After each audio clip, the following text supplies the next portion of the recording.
もう富士のお台場のガーシーって言われてたんですけど、お台場のガーシーって言われてたんですか。中島やば中島佑一ってもう本当にアテンダーなんですよ、簡単なことを言うと。その今女子アナって出てますけど、それ以外もむちゃくちゃやってたんで。なるほどなるほど。で文春さんにも出てた俺は10代とか20代とかのやった女の子ばっかりテレビ出してるっていうのはあれ本当の話で、もう周りもみんな知ってて止めたかったんですけど、湊さん復権の最大の功労者なので、女子アナというね、他局と違って女性アナウンサーとは言わないんですよ。富士の女子アナはキャバ嬢だからと、これが中居さんも去年の12月までその意見だったですし、フジテレビの中でも統一した意見だったんです本当に。だからが悪いって今でもフジテレビで言ってる人間が本当にいるぐらいなんです。現場の人間は現執行部と本当に全員辞めてほしいと思ってるんですけど、他局と違って女性アナウンサーとは言わないんですよ。富士の女子アナはキャバ嬢だからと、だからキャバ嬢だからと、そうだからアナウンサーじゃなくてアナでいいと、女性じゃなくて女子でいいと、だから接待要員として囲ってるという、脈々とした部分があったので。まあでも露木さん自身もそう言ってましたよね。なんか言ってます。なんかそういうオープンなところでもね。いやでも局員全員言ってるんで、そう。富士の女子アナはキャバ嬢だよねって。で銀座のナンバーワンキャバ嬢じゃないと富士の女子アナはなれないよっていうのは OB 訪問受けに来る子たち、学生たちにも局員も言ってるんで。なるほど。だから高島見てごらんと、加藤見てごらんと、銀座のナンバーワンのクラブ行っても多分 3,4 ヶ月で1位取れるよっていうのを OB 訪問で言ってた先輩もいたぐらいですからすごいな。はい、だからそれぐらい下ネタを上手に回せて絡んでくるおっちゃんたちをうまくこなして、なるほどね。で接待をして番組内接待要員、なんかそれいやだから僕が聞いた話とすごく符合したのは僕の友達の経営者がね、その朝の情報番組に行って、黒岩さんっていうね先輩なんですけど、神奈川県知事の方がいるじゃないですか、下ネタ大魔王みたいな人が。はい、大好きで、はい、だから彼が、女子アナもね、いる朝のもうなんか6時とか7時ぐらいの番組なのに、楽屋でずっと下ネタを言ってたと、女子アナに対して。はい、そうですね。それをうまく転がしてあげるのが、フジテレビの女性アナウンサーの仕事。女性経営者なんで、ドン引きしたって言ってましたよ。多分なんですけど、僕も辞めて12年経ってるので、外出ていろんな会社の顧問とか入らせていただいて、外見て思うんですけど、相当ずれてる会社なので。それ聞いて、すごい符合しましたね。富士の中で面白いと言われていること、富士の中で良しと言われている、なんだったらこれが面白いんだっていうことが、もう今の令和7年じゃ通用しないことばっかりなんですよ。なるほどね。昔は無茶やってたんです、本当に。で、その無茶やっても、2017年のワインスタイン事件以前って意外と許されてるところっていうのも、まあまあ、なきにしもあらずだったので、多少許されるところもあるかもしれないんですけど、そういう場を盛り上げるのが良い的な。なるほどね。だから情能文化あんのかって言ったらめちゃくちゃ全部情能文化なのでで、だからそれはもう女子アナだけじゃないんですよ。なるほど。例えば特ダネって月曜日にピーコさんがやってたので、爆笑オスピー問題という番組作るときにおすぎさんも使おうということになって金曜日におすぎさん入れたんですよ。結構気に入っていただいて、なるほど。で笠井信介さんと佐々木京子先輩と長谷川豊とおすぎさんの4人でイタリアン食べに行ったんですよ。でおすぎさんおごってくださって、でごちそうさまでしたなんて言ってエレベーターホール行くと、まずじゃって言ってこう笠井さんと京子さんにクックって目配せをして、おすぎさんがルンルンルンってトイレ行くんですよ。でエレベーター来るじゃないですか。笠井さんと京子さんさっとエレベーター乗り込むんですね。なるほどね。でそれで分かんないじゃないですか。まだ入社数年目とかなんで、って乗ろうとしたら、もう今でも覚えてる光景、僕目に思い出せるんですけど、笠井さんから「長谷そういうもんだから」って言われて、で京子さんが「お夕食代だね」って言われてチーンってしまったの今でも覚えてます。でそれでその後どうなったんですか。いやだからおすぎさんルンルンで帰ってくるじゃないですか。でエレベーター乗るじゃないですか。いやなんかすいません先輩2人ちょっと先乗っちゃって失礼ですいませんっつって、でプシューって閉めた瞬間カチャンってなった瞬間にガバーブチューベロベロベロベロベロってやられて、すごかったっすよ。やばいっすね。自分49年生きてきてあれ以上の情熱的なチューしたことないです。おすぎさんね、今施設いるらしいんですけど、ちょっと口開けて中見たいですよ、本当。あれ多分下1本じゃないです。絶対8本ぐらいありましたからね。すごかったっすの。もうとりあえず心無にしながら、もうエレベーター超遅いんですよ、そういう時なんか。もう2階、3階なのに1階まで降りるの超ゆっくりで、この辺り全部唾液まみれになったあたりでプシューって開いて。俺佐々木が今、僕同級生なんですよ。そうっすね。だから同じ大学のね。そうっすよね。ちょっとなんか、問題でめっちゃ叩かれてたから、ちょっとかわいそうだなと思ったけど、かわいそうっす。かわいそうなんだけど、それはちょっとひどいな。違うんですよ。京子さんだけじゃなくて、笠井先輩だけじゃなくて、もうみんなそうなんだ。みんなそうっていう会社。そういうことか。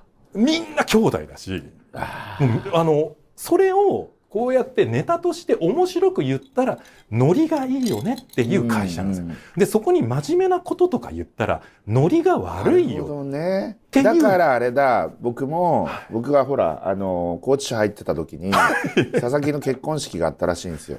はいありましたね。2回目でしょ。2回目の結婚式。京子さん2回目なんで1回目やらかしてるんで。そうやらかしてんだけど2回目の結婚式でうちの社員と結婚したのよ。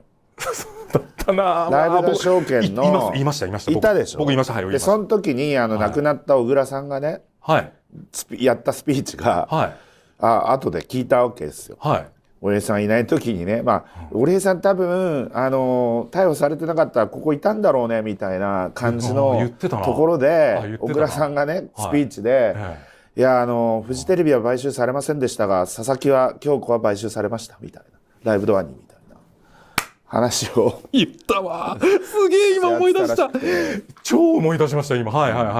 僕はいないんで100%言ってます。聞いたんですけど、僕目の前にいました。言ってます。俺拘置所にいるのにそういうよくそんなスピーチできんなこいつとかと思った記憶があります。そういう会社ですね。そういうことなんですよね。全部それです。京子さんも小倉智明さんに何回も耳とか舐められてますし。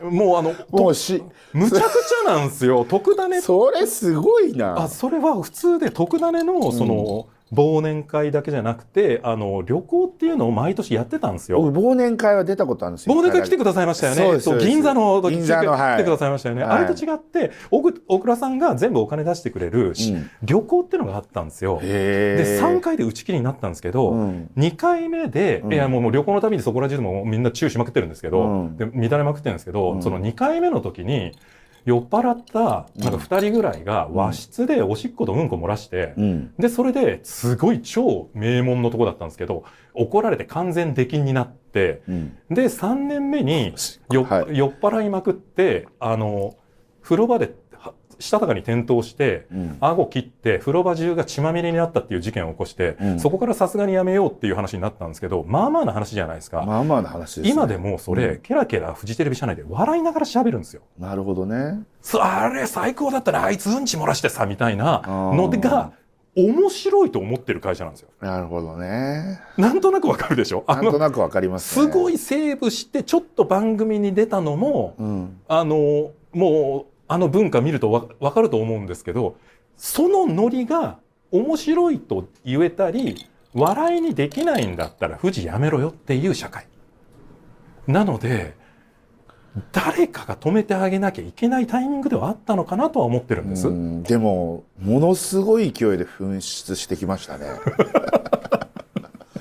ちょっとね小出しにすらよかったのに、一気に出てるから多分打たれ弱い子たちだから。でもまだその長谷川さんが言ってるような話って、まだ出てきてないでしょそんなに。これからだから出てくるんだな。そうっすね。もう正直言って僕は今回フジテレビ問題っていうのではなく中島雄一問題だっていうふうに切り分けなきゃいけないっていうのをずっと主張してる人間なんですけど、その編成部長の中島雄一っていうのがもう典型的なフジテレビデビュー組で、もう女の子の献上だけじゃなくてむちゃくちゃやってたんですよ。出てんの今本当のごく一人で。飲みとか接待とかおふざけは富士でもあったんです。でも昔は僕の一個下の血の塩であったり、ちょっと下のマーサであったり、あと中村瞳って子もいて、富士の女子アナがギャーってやられてむちゃくちゃなりそうになった時は、あいつらが止めてくれてたんですよ。そろそろこの子明日朝早いんでみたいな、早くもないんですけど、みたいな感じで止めに入ったりとか、酔っ払ったふりしながらサポートしてさばいてくれる子たちがいて、ツーショットってのはないんですね。なるほどなるほど。あくまでおふざけの範囲なんですけど、中島雄一と、もうそれこそ中井さんだけじゃなくて松本さんもなんですけれども、ちょっと本当にそういう行為までするっていうのが、あいつが暴走し始めてしまって、むちゃくちゃやってたんですよ。だから情能文化っていうのは文春さんうまい言葉作ったなと思うんですけど、かなり的を射ているんですが、富士の問題って言ってあげたくないんですよね。なるほど。だから要はおふざけはしてましたけど、正直同行したことはしてました。でもそこまでっていうのはあいつだけだから。であれがもう富士のお台場のガーシーって言われてたんですけど、お台場のガーシーって言われてたんですか。中島雄一ってもう本当にアテンダーなんですよ、簡単なことを言うと。それは今女子アナって出てますけど、それ以外もむちゃくちゃやってたんで。なるほどなるほど。で文春さんにも出てた俺は10代とか20代とかのやった女の子ばっかりテレビ出してるっていうのはあれ本当の話で、もう周りもみんな知ってて止めたかったんですけど、湊さん復権の最大の功労者なので。あ、そうなんですか。はい、湊さんってOK 戦争の後に太田亀山、フジテレビのあれはね戦争だったんですか。大戦争でした。 OK 戦争はもう本当に見るに耐えない、お互いの悪口かけて言い続けるっていう、で女性問題をお互いが週刊誌に漏らし続けるっていう、もう太田さんってカンテレに行った方、最終的にカンテレに飛ばされましたね。なるほどね。でその前に OK 戦争の後に金光さん挟んで、でその後フジテレビのバラエティのトップだった湊さんが京テレに飛ばされるんですよ。京テレね、共同テレビね。完全に子会社の京テレに飛ばされて、湊光一は終わったと言われてたんですけれども、日枝さんがずっと一線を引いてほとんどフジテレビに来なくなったので、でも日枝さんが OK って言わないと人事は決まらないわけですから、そこで目をつけたのが伊沢さんなんですね。伊沢オフィスの伊沢さんとバーニングの宋さんは、宋さんは2ヶ月に1回ぐらい、伊沢さんは毎月ご飯食べてるんで、日枝さんと最も親しく最も合ってるのは、伊沢さんと宋さんなんですよ。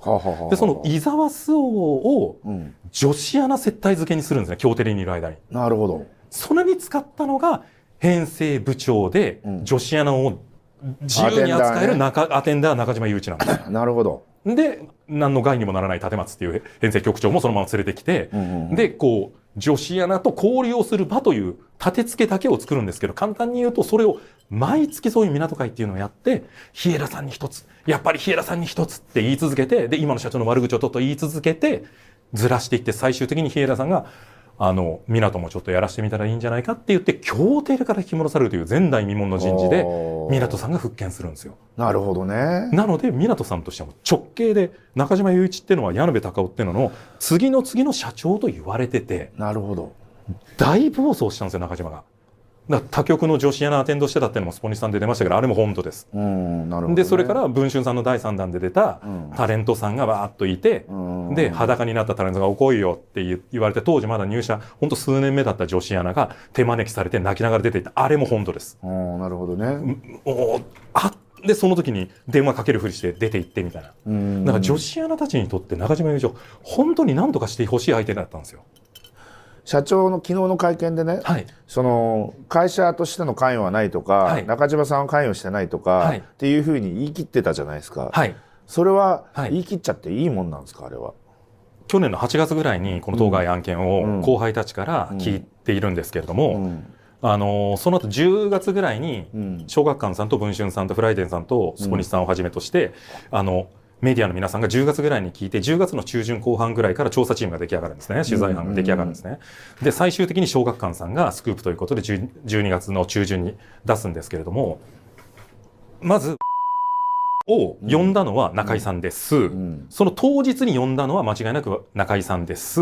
しかし中井さんと中島はもともとがそういうパーティーの超常連なので、なるほどね。はっきり言って余罪いくらでもあるんですよ。なるほど。しょっちゅうやっていることなので、当該案件のその日のみに中島が呼んだかどうかは僕は分からないですが、LINE に関しては残っていなかったそうです。なるほど。その当日分に関しては。ただその前日までの間に LINE 交換をさせたり、中居さんが全部決めてるから中居さんの言うことは絶対逆らっちゃダメだよとか、吹き込みまくって逆らっちゃダメだよっていうのをアテンドしてるのは全部中島雄一なので。なるほど、なるほどね。だからとしては当然、そんなもん断れねえだろうと思ってるわけです。なるほど。直属の上司だから。しかも次の次の社長だから。断れるわけがない。で、少なくとも中居さんもそこまではしないだろうというふうに思って、ある意味信じて、テレビのイメージもあるしと思って言ってるわけですよね。なるほどね。でも松本さんと中居さんって、すげえ気弱で、すごいちょっと小心者なところがあるんですよ。なるほど、なるほど。だから二人になって女性とのっていうことになると、まあまあひどい行為するんですね。あ、逆にね。すごいエスプレーするんですよ。逆にね。そうらしいんですよ。で、もういわゆるテレビ界で最も対比されるのが、さんまさんと木村さんなんですけど、木村拓哉さんなんですけど、あの二人ってカメラ回ってないところで弱い人に超優しいんですよ。木村さんとかももう AD とかに対してもすげえ優しいんですね。でも中居さんと松本さんってちょっと頑張って虚勢張るというか、なるほどね。ちょっとビビってしまってるから堂々としないところがあるんですよ。なので AD とかにも挨拶しなかったりとかいうところがちょっとある人らしいんです。なるほど、なるほど。その分女性と二人になると、まあまあなことやってくるんですよ。なるほどね。で、また、のとっては、言うても、スマップってもう10年近く前に解散してるから、ただの52歳のおっさんなんですよ。まあそうですね。怖いわけですよ。あ、怖いんだ。もう怖いと恐怖を感じる行為をされてしまっているので、なるほど。あの話リークしたのをネットで、なんじゃないかとか、もう何も知らん連中が書いてるんですけど、全然嘘で、思い出したくもないことだから、マジでリークしてないです。最終的に簡単に言うと、ノリが悪い。富士にとっては、痛いやつ。あいつメンヘラだから。去年の12月までずっと富士社内で言われてきた子です。なるほどね。で、それでは退社まで追い込まれていくんですけど、明るい性格はスタッフたちは知ってたんで、送別会とか開いて、2時ぐらいまでヘベレケになるまで酔わして、最終さ、何があったのつって、どこにも言わないからつってベロンベロンになってに、実は聞いたりしてるスタッフもいるんですよ。なるほど。でも目開かない状態でも口真ん中だって言ってますから。絶対言ってないんですけど、その示談成立前に結構何人にも相談をしてるんで、一番最初週刊誌に漏れたのは富士の現場から漏れてるんですよ。でも最終的にね、僕これ最後まで未だに分かんないのが、一番最後にリークしたやつ、多分富士の幹部です。まずリークしたんだったら、9000万っていう数字じゃないんですよ。中居さんが9000万弱を払ってるのは本当なんですね。あ、そうなんだ。はい、本当に9000万弱払ってます。9000万払ってます。ただ言うまで、ご存知の通り、示談成立する場合は弁護料が引かれるので、なるほどね。成功報酬で、一般的には 20%、20% とか 15%、15% 引かれるので、なので、その金額はもらってないです。なるほどね。もらってないですけど、中居さんは9000万払ってるんです。なるほど。で、9000万払ってて終わってると思ってるんですけど、9000万って金額知ってんの、中居さんのマネージャー、報告受けた中島雄一、中島から報告受けた編成局長立松、立松から報告受けた担当の矢野部、そして今官邸にいてる太田徹、港光一、僕の知ってる限りその7人のはずなんですよね。9000万って違和感感じませんでした？普通、およそ1億って書きません？ああ、そうですね。1億って書くでしょ、9000万って完璧裏取りできたから書く数字なんです。僕らから言うと。ね、つまり、その完璧裏取りまで言い切れるって、多分幹部なんだ。幹部です。おそらくですけど、これで港光一を下ろせると思ったんですよ。なるほど、なるほど。フジテレビの幹部がリークしてます、最後。でも、そんなどころじゃない爆弾だったわけだ。そうなんですよ。だから空気読めてないんですよ、本当に。それどころじゃなくなるっていうことが分からないのか分からない。だから要は、社内政治で、あいつを追い落とせる、港を追い落とせるって思ってる、割とよくある。そう、勝手にそう思い込んじゃったっぽい。よくある、社内政治の、なんかくだらない話だったのが、そんなどころじゃなくて、日本中巻き込んじゃったと。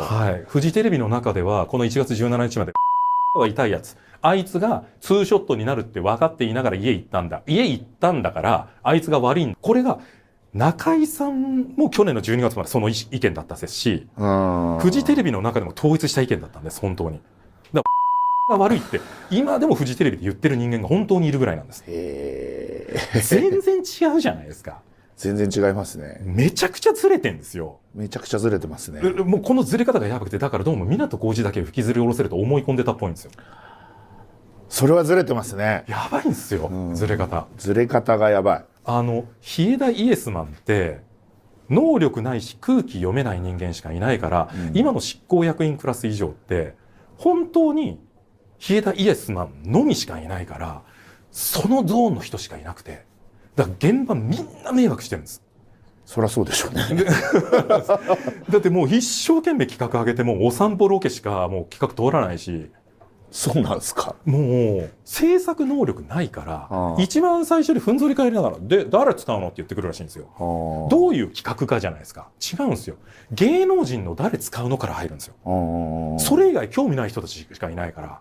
で全部却下されて、優秀な外部のディレクターがいい企画持ってきてそれいけるよって言っても、全部 TBS とか日テレに取られるんですよ。なるほどね。だから今現場の人間は現執行部と本当に全員辞めてほしいと思ってるんですけど、それを言ったらちょっとでもノーって言ったら飛ばされるから声上げらんなくて、まあみんなビビっちゃってるわけですね。で声上げるのがこの2人しかいなかったってだけなんでまあもう関係ないですからね。